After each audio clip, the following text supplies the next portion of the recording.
I've been asked to talk about, if you like, the bit in between. Um, all the other decisions and judgments that people make, particularly people with disabilities, when they're planning a tourist experience, a holiday, a vacation. So we tend to be focused on the visible disability, the things that we can see. And of course, in a tourist context, I think all of us actually become disabled. We have anxiety, we have confusion, we don't understand the language, we have heavy bags.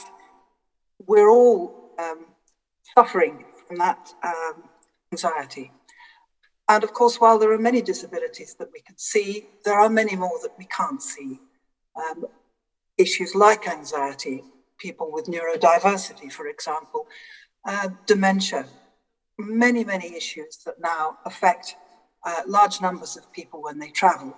So we need very clearly to focus on the whole population.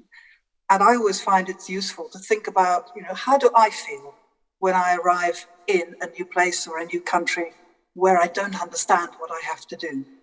If we start with that as our planning base, I think we can move very well towards a better understanding. The other point I think that we sometimes forget is that it isn't just the air travel that needs to be accessible or the final destination, but that people with disabilities will make their tourism judgments about the whole experience. And inevitably, the whole experience includes getting from your airport to your resort or wherever you're going, and the realities of the cities you're visiting, the local transport experience, the nuts and bolts of everyday life, if you like. So that, I think, is very often a missing part of the tourism package, that we forget that people need to move about when they get to their destination. Yet we do, all over the world, still tend to think of travel in separate, isolated sectors, rather than as a series of links in the chain. In many countries, transport is run by the private sector. It's run by different companies who don't join up. In some places, you're lucky if a bus will be timed to meet a train, never mind looking at the bigger picture. So that is a key issue, I think, that we need to be more joined up in the way that we look at accessibility. And if we think about how older and disabled people make their tourism choices, they very often will actually not just look at the airline or the flight, they will also think, which is the airport, even if it isn't the nearest to where I live, that I know I can manage. I did a survey a few years back on behalf of Gatwick Airport in the UK about which airports around the world disabled travellers liked or didn't like, and what were the reasons. And I found from that many of them did choose airports, airport of destination, airport of departure, not the closest, but because they knew they would have a good experience. So that too, I think, is a big factor in the resort you choose. Do I think that the airport will be good? Then, of course, it's the onward connections. Is there going to be accessible taxis, buses, trains? Are they directly linked with the airport? The facilities, the accommodation, obviously, and you've talked about that, are key. But can I get about locally? Will I be able to take a bus trip into town? All of these things. Am I okay to travel with my wheelchair or my mobility scooter? These are the kind of decisions that people will always have to make before they travel. Let's look at what make a difference. And I'm going to show you some very basic examples from around the world, but examples that actually can have a profound impact on what people think and do. Those of you in Dubai will recognize immediately the picture on the left from the Dubai Metro. To my mind, a very good example of clear, simple, international communication of a very clear route. The second one there is actually from the airport of Bologna, Italy, where the information screens also have subtitles and sign language, a very inclusive development. On the right, very simple, what we now have on every bus in London. It tells you which the bus is, they warn you that it's stopping, and they tell you what the next stop is in both audible and visual form. very, very useful for tourists who don't know the area, as well as for those who are focused on their phones or their books as they're traveling. So I think we often forget, again, how intimidating it is as a tourist, and even more so with a tourist perhaps with impaired vision or hearing, to be given clear information so you've got the confidence to make your way around. And then, of course, there's the question of how do I get on board? All over the world now, we're seeing more and more wheelchair access to local public transport. These images are from South Africa, from India, from the UK, but we are often still ignoring the needs of many people with hidden disabilities who also need the confidence to travel. In part, that goes back to information, but it's also about the design of the vehicle, the training of staff on board the vehicle, all of these things that can break down barriers and reduce anxiety are hugely important. And then, of course, getting around. You've taken your tourist destination to a lovely city. Can I get around on foot or in my wheelchair?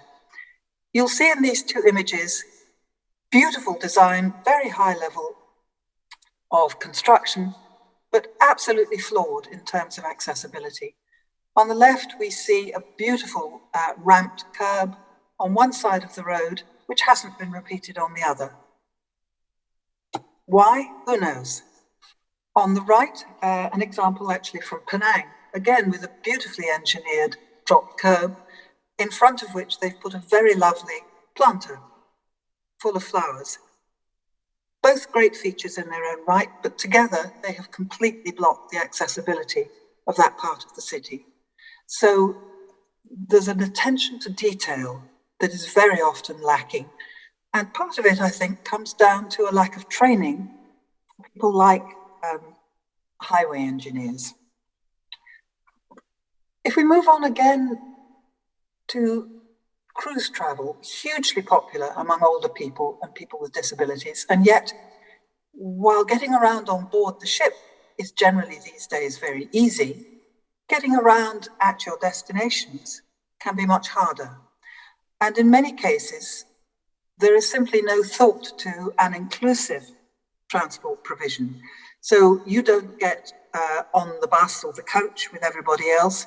There is a separate specialist minibus, if you're lucky, to take you around. So yes, you can see the sights, but no, you can't travel with everybody else. So it lacks dignity, it lacks inclusion. And I think we have a long way to go still around the world in making sure that cruises actually influence, the cruise companies influence the accessibility of the destinations that they go to, because otherwise you're only giving half the experience to people with disabilities. So let me move on finally to some of the COVID experience, which I know has loomed large in our discussions today. And I think looking again at local transport, for everybody all over the world, the initial virus was a tremendous shock. There was panic, there was overreaction, no contingency plans in place. What we found in many cases on buses, on underground trains, on local trains, the assistance available to disabled people just stopped because of the fear of human contact. So people with disabilities, whether or not they had essential journeys to make, were simply not able to travel. One of the first and very simple things that was then done was for those who needed to be escorted physically by taking the elbow of a staff member, for example, was disposable sleeves for staff members to wear. So with each person they escorted, they would simply change the disposable sleeve and reduce the risk of infection. So slowly, after the initial panic and lockdown, thought was given to how do we sensibly enable people to make those journeys. I think we've all come to recognize that it will take time to rebuild confidence, though I'm interested that the figures from aviation show us that people with disabilities are returning to flying at a faster rate than the population generally, which is kind of counterintuitive when many of those people perhaps have additional vulnerabilities. But I think the desire to travel is extremely strong, and we are beginning to see that regrowth, certainly around Europe. So I think one of the lessons that we have to learn for the future, if and when we have a similar problem, is that there must be a contingency arrangement. We must have plans in place so that we don't simply panic and stop everything. We also need to see and to recognize that accessibility isn't just an isolated issue for one transport provider. It needs to be seen as a continuum.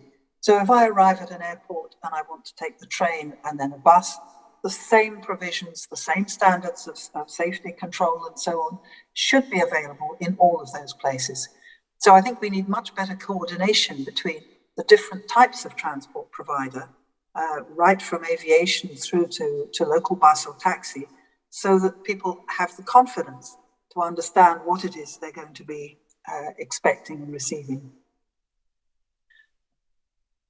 Finally, I think looking a bit at what transport providers, public authorities can do to promote accessible tourism, I think recognizing that planning and information it's important to everyone, but for anyone with a disability, it is absolutely crucial. If you don't have the confidence to know what's going to happen at each stage of your journey or your tourism experience, you won't make that journey.